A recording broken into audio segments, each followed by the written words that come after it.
tell you this. It ain't over easy. Oh. Who's that crazy cat? He's mocking those liberals, telling lies. Who's that crazy cat? And all he can say is, oh. Hey, everybody.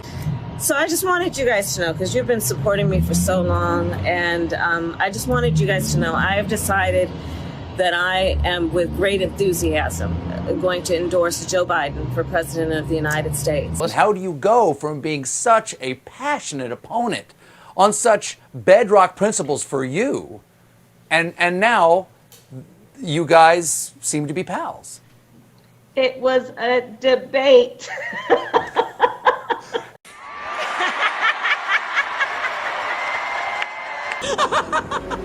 Woof, woof.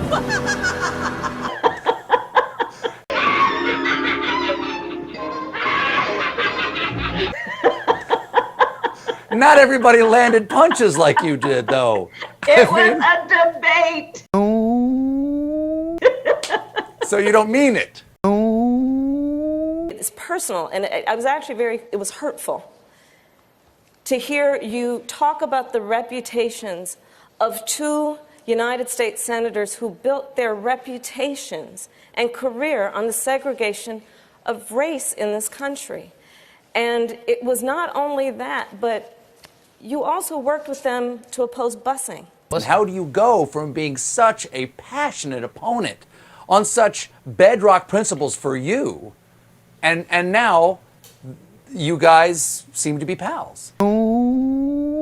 I ran because of civil rights. I continue to think we have to make fundamental changes in civil rights. And those civil rights, by the way, include not just only African Americans, but the LGBT community. But Vice President Biden, do you agree today that you were wrong to oppose busing in America then? No. Do you agree?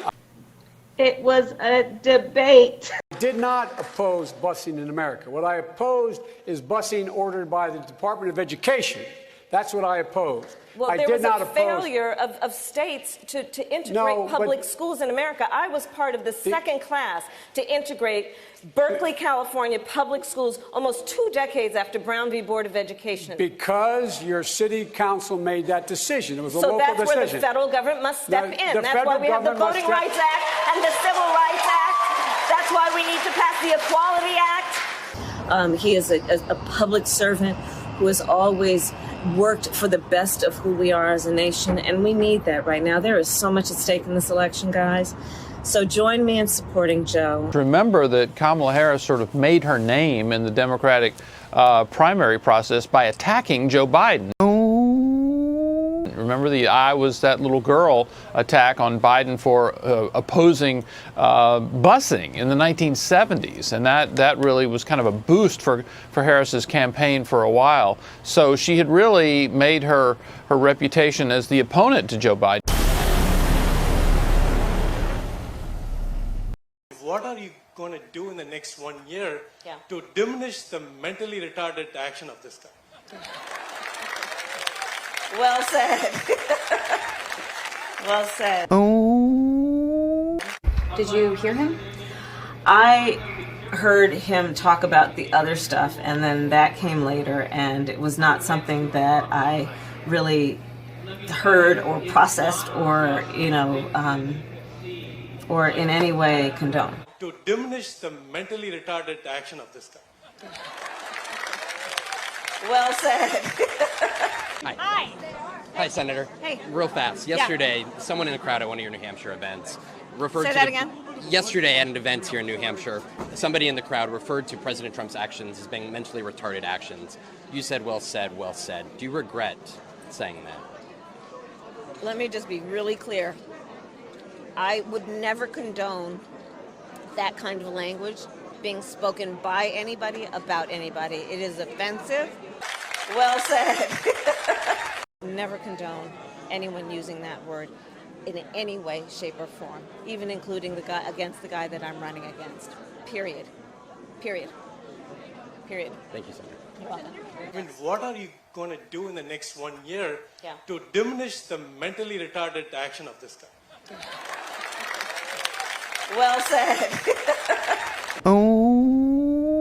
Candidates here are being confronted with questions about whether or not they were too quick to condemn the attackers in the Jussie Smollett case, including Senator Kamala Harris, who needed a minute to think about whether or not she stood by her previous comment that the attack was an attempted modern-day lynching. Which tweet? What tweet? About saying that it is a modern-day lynching that... Sorry. Yes, Jussie Smollett. Okay, so I will say this about that case. I think that the facts are still unfolding, and I'm very... Republican woman had gotten started in politics, the way Kamala Harris got started in politics, she would be a laughingstock. Off the bat, she would be a laughingstock. What am I talking about? I'm talking about Willie Brown. So for folks who don't know California politics, Willie Brown is the former leader of basically the Democratic caucus across the state of California, a very powerful man in California politics. Well, Willie Brown has been married for many, many years. And there's one problem with that, which is that he has also dated half of the women in California while he was married. Yeah, he's a bit of a douchebag. Brown served as San Francisco mayor from 1996 until January 2004. And he was considered a very, very powerful Democrat across the state. He was succeeded by Gavin Newsom. He was sort of associated with Arnold Schwarzenegger a little bit. In any case, when he was 60 years old, Willie Brown met Kamala Harris. He was married at the time. And Kamala Harris, who was 30, started dating him. I'm sure it was just a partnership of love. I'm sure they fell in love at first sight. I'm sure that she looked at him and she thought, 60-year-old, so attractive, 60-year-old man, twice my age. I love him. That's what's going to happen here.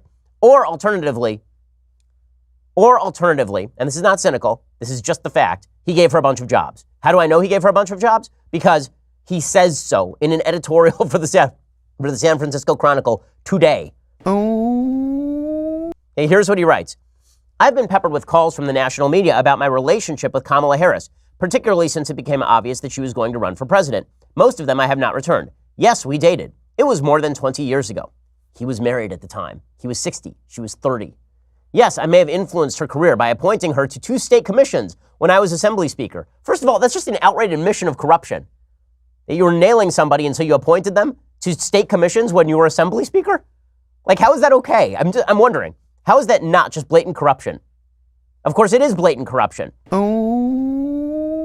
By the way, both of those jobs were near 6-figure salaries for nothing, for doing nothing, except for presumably dating a married man. And then he says, I certainly helped her with her first race for district attorney in San Francisco. I've also helped the careers of Nancy Pelosi, Gavin Newsom, Dianne Feinstein, and a host of other politicians. He says the difference is that Harris is the only one who, after I helped her, sent word that I would be indicted if I so much as jaywalked while she was DA. There are some new questions for Senator Kamala Harris about why she was apparently unaware that a longtime aide was accused of sexual harassment. The Sacramento Bee says that the California Department of Justice got notice of the claim while Harris was still in charge as Attorney General. KPI X5 political reporter Melissa Kane joining us with the details on this one.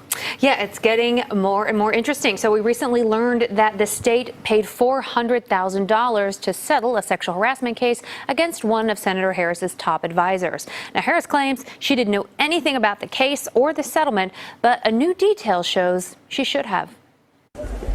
Well, I mean, first of all, listen, sexual harassment is inappropriate in every circumstance, in every way, whomever is involved. Senator Kamala Harris has been a vocal champion for victims of sexual harassment. But did she do enough when the accused was one of her longtime aides? Larry Wallace has worked with Harris in every elected job she's ever held. As Attorney General, Harris gave Wallace one of the top jobs at the Department of Justice. In 2016, one of his assistants at the DOJ accused him of sexual harassment. That case settled for $400,000. Today, we learned that the claim was delivered to the DOJ 3 months before Harris left to become a senator. Now, Harris claims that no one ever told her, but there's no question I should have been informed about this. I mean, it's clearly not good to have a story like this.